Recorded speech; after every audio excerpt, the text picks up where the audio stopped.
வாழ போறியோன்னு எனக்கு தெரியாது. ஆனா சாகும்போது இந்த உலகமே மதிக்கிற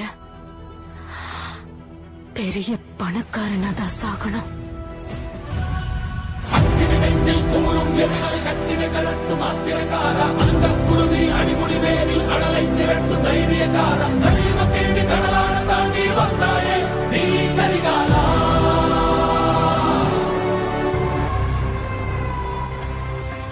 யாரோ 10 பேர் அடிச்சு டானானவ இல்லடா நானு. நான் அடிச்ச 10 பேரும் டானுங்க தான்.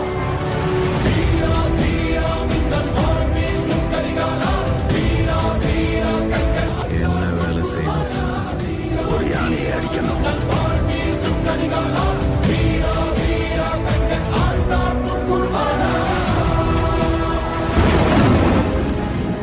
யார் அடிக்கிறதுக்காக என்ன கூப்பிட்டீங்களோ அவன் அடிக்காம